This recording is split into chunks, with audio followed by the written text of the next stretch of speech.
किन की वजह से? उन चंद मुट्ठी भर लोगों की वजह से नहीं।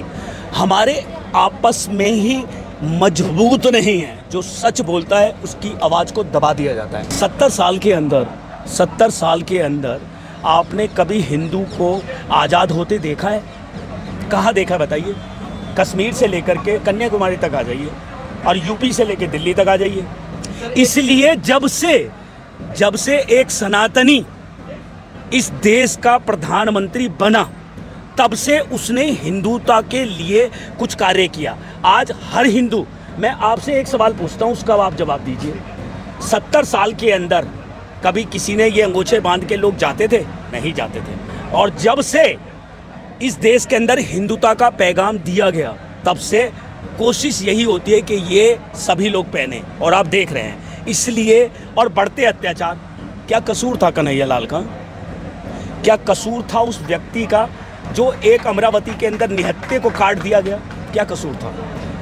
क्या आज हमें हिंदू राष्ट्र बनाने की अब जरूरत नहीं है? जो सत्ता से बेदखल हो चुके हैं।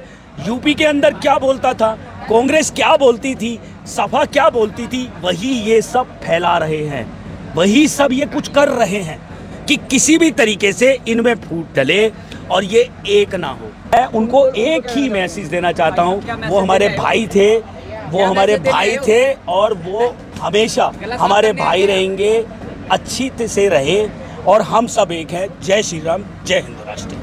मैं आपको एक बात बताता हूँ, हिंदू ही की आस्था के साथ क्यों खेला जाता है। और एक चीज़ का ध्यान रखिएगा, एक बार और खेला गया था त्रेता में। जब त्रेता में खेला गया था ना, तो तांडव हुआ था, और ब्रह्मांड को रचने वाला शिव भी ना उस काली के चरणों में था।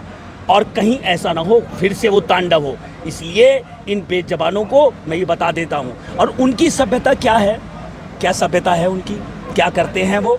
क्या उनके संस्कार अच्छे हैं? अगर आज उनके संस्कार अच्छे नहीं होते ना, तो इस प्रकार की भाषा का और इस चीज़ का इस्तेमाल नहीं करते, ठीक है ना। उनके खुद के संस्कार खराब हैं, उनको अपने संस्कार देखने होंगे, क्योंकि उनके संस्कारों में लिखा है, माता अपनी पुत्री के साथ सेवन करती है, विस्की का सेवन करती है, बेटा अपनी बहन के साथ करता है, बेटी के साथ करता है, और वो हमारे सनातन धर्म के लिए एक घोर कलंक है। और एक बात और कह देता हूँ, अब ये ज़्यादा नहीं चलेगा, अगर इससे अधिक हुआ ना तो निर्णय होगा, निर्णय। इसलिए समझ जाओ और सोच समझ कर बोलो। सर, कहा यह जा रहा है कि जब से भाजपा आई है देश में सांप्रदायिक माहौल हो गया है। क्या बात है?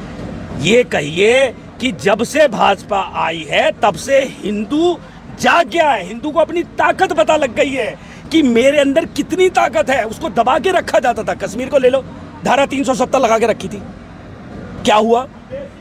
आज वहाँ सब ठीक है ना, अब तो कुछ नहीं होता। हाँ, जो पत्थर फेंकता है ना उसके साथ तो नरसंहार की बात चल रही है, आप कैसी बातें कर रही हैं? नहीं, अब पहले जैसी चल रही है, पहले जैसा होता रहा वैसा हुआ है, अब नहीं हो रहा है। उनकी बातों को सुन के, उनकी डिबेट को सुन के उनको दोषी माना जा रहा है। अरे भाई, कोर्ट है ना, कोर्ट में जाइए, कोर्ट में जाके अपील कीजिए, कानून से लड़िए। ये थोड़ी ना है कि आप किसी का भी गला काट देंगे। कानून है, व्यवस्था है, सब में जाके लड़िए। अगर वो गलत है तो वो गलत, उनको सजा मिलेगी। आप सजा देने वाले कौन होते हैं? लोगों के तार भी तो भाजपा से कहीं ना कहीं जुड़े दिखाई दे रहे हैं। नहीं, साबित तो नहीं होते सर, साबित तो नहीं। और ये अभी ये यहाँ पर एक जंतर मंतर पे रैली है, कोई भी अगर टोपी पहन के आ जाए तो हम क्या करेंगे? आइए। ये हिंदू समाज जब तक इसके हलक तक नहीं आता ना, ये आक्रोशित नहीं होता। ऐसा ही जैसे कि पहले इस देश विभाजन के बाद सबसे बड़ा दंगा असम जिला नैली में हुआ। वहाँ पे क्या हुआ? आज तक जितने भी सांप्रदायिक दंगे हुए, कभी हिंदू तो यूएन नहीं गया, यूनाइटेड नेशन नहीं गया, हम लोग तो नहीं गए। तो मैं कहना चाहता हूँ, देश संविधान से चलेगा, शरीयत से नहीं चलेगा, पहली बात। और मैं जो अपने आप को कहते हैं, मैं करणी सेना का बहुत बड़ा राष्ट्रीय अध्यक्ष हूँ, मैं जाट हूँ, मैं गुर्जर हूँ, मैं यादव हूँ, मैं नायक हूँ, मैं भील हूँ, मैं जाटव हूँ, मैं वाल्मीकि हूँ। अरे भैया, अगर माता पद्मावती पे कोई टिप्पणी होती है तो आप लोग रोडों पे आकर सिनेमा घर जलाते, सब चीज़ आते। आज साक्षात हमारे धर्म पर इतना बड़ा आघात हो रहा है। कहाँ पूरे हम मार्शल कौम हैं, हम ये हैं, हम वो हैं। आज कहाँ सो गए सब लोग? समाज को जागरूक भी होना पड़ेगा कि हमारे आसपास क्या लोग रह रहे हैं। जहांगीरपुरी की घटना लीजिए, मान्यवर, आप सोचना, जहांगीरपुरी के अंदर में कम से कम इतने अवैध आधार कार्ड बनाए गए हैं रोहिंग्या और बांग्लादेशियों के, जो भारत की सबसे बड़ी वजह है। एक बात बताइए, बोलते हैं हमारे 57 देश है, 57 राष्ट्र क्यों नहीं रखते इन रोहिंग्या और बांग्लादेशियों को? क्या भारत ने ठेका लिया है? क्यों? क्योंकि इसके अंदर हम बोलते हैं हम 110 करोड़ हिंदू हैं, ये गलत फहमी मत पालो। हम 110 करोड़ नहीं हैं, 50 करोड़ ऐसे हैं जिनकी आत्मा पूरी मर चुकी है, और 10 से 15 करोड़ ऐसी हैं जो सेकुलरिज्म का किनको कीड़ा ऐसा खाया हुआ है कि उसको उनको अच्छाई और बुराई नहीं दिखती। सिर्फ मात्र 30 से 25 करोड़ है जो हिंदू सक्रिय है, बाकी सब लोग सेकुलरिज्म का इनका कीड़ा खा चुका है और सेकुलरिज्म के नाम पर इनको ये हत्याएं भी नहीं दिख रही है। अगर भैया एक जाति में पढ़कर लड़ोगे तो पिटोगे ही, ये प्रमाण आप दे चुके हैं। और जो सोचता है भाई मेरे पास तो करोड़ों की संपत्ति है, तो भैया कश्मीरियों के पास में केसर के बाग हुआ करते थे, एप्पल के गार्डन हुआ करते थे, आज वो दर दर की ठोकरें खा रहे हैं। हिंदुस्तान में 3 तरफा एक तरफा ही जगह है, बाकी हर जगह में समुंदर है, समुद्र की जगह आपको कोई रखने वाला नहीं है। ईसाइयों के 120 देश हैं, मुसलमानों के 57 देश हैं, यहाँ तक सबसे विश्व का सबसे छोटी कम्युनिटी जो कि यहूदी हैं उनका भी देश है। लेकिन हमारे हिंदुओं के ऊपर शर्म बेशर्मी इतनी चढ़ी हुई है कि इनको ये नहीं दिखता है कि 110 करोड़ होने के बाद अगर नेपाल को भी साथ ले लें तो हम कम से कम 135 से 40 करोड़ हैं। हमारा एक राष्ट्र नहीं है कि हमारे लिए डूम भरने की बात नहीं। अभी आपने आदिवासी दलित की बात करी, मैं बता दूं मैं आदिवासी दलित से ही आता हूँ। मात्र 1-2% को छोड़कर बाकी सभी दलित हिंदू समाज हिंदुत्व में आस्था रखता है। कुछ जो भटके हुए हैं मैं उनकी नहीं कह सकता हूँ, लेकिन वो भी कौन है सुनो, उनको बता रहे हैं वामपंथी। ये वामपंथी दल वो हैं जो भारत की हमेशा, जब भारत चाइना युद्ध हुआ, जब भी इन लोगों ने भारत की सेनाओं को अपना जो ब्लड बैंक होता है उसको ना देकर चाइना को समर्थन किया, तो ऐसे वामपंथियों को भी चिन्हित करके और भारत की जनता के सामने नग्न करने का समय आ चुका है। लेकिन बाबा साहब ने जो कहा, बाबा साहब जो भारत में हिंदुत्व के अंदर आस्था थी वो यहाँ रहे। आज बाबा साहब का संस्थाएं कहाँ नहीं है, पूरे भारत में नहीं, संसद भवन जैसी। बाबा साहब को आगे लेके चल रहे हैं ना, नहीं, बाबा साहब का वह लोग सहारा ले रहे हैं। इस देश के अंदर में 3 बहुत घातक चीज़ें हैं जी, एक सेकुलर हिंदू, एक वामपंथी विचारधारा और एक जिहादी मानसिकता। इस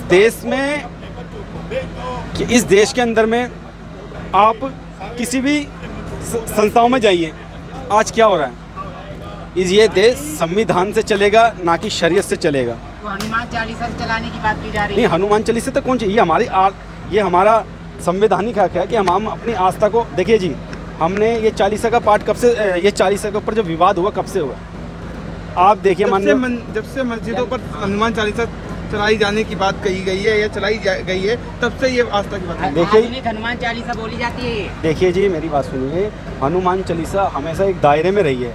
जब हम लोग त्रस्त हो गए, अब आप एक बात बताइए, मस्जिद बनाई गई है, आप मस्जिद के दायरे के अंदर में अपने नमाज पढ़िए, आप, हमें कोई आपत्ति नहीं है। आप एक काम करिए, जिस क्षेत्र में मैं रहता हूँ आप उधर की स्थिति देखिए, पूरा रोड जाम हो जाता है। भैया किसी का ऑपरेशन है, कुछ है, कहीं जाना है, आदमी त्रस्त है, परेशान है।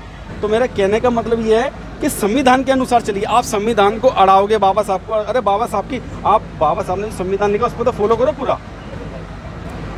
आप हत्याओं की बातें करते हैं कि हम हत्याएं कर देंगे, अरे भैया हत्याएं कर देंगे, किसी की माँ ने किसी को भी लोहे या पीतल का नहीं जन्मा है, सभी हार्ड मांस के बने हुए हैं। इसलिए किसी को आक्रोशित या किसी को कमज़ोर समझने का अपना दिमाग से कीड़ा निकाल दीजिए। आप ही बताइए, किसी के धर्म को टारगेट करना कहाँ तक सही है, चाहे वो इस्लामिक धर्म हो, चाहे वो हिंदू धर्म हो, देखिए चाहे वो ईसाई धर्म हो। मैंने सारी बातें आपकी मान ली कि आपने कहा भाई किसी के धर्म को आन नहीं करना चाहिए, लेकिन ओवैसी ने कैसी बात की, जब नुपुर शर्मा की डिबेट उठती तो जो वामपंथी रहमानी नेता है उसने भगवान शंकर जी के बारे में क्या कहा, क्या मीडिया इसको दिखाएगी?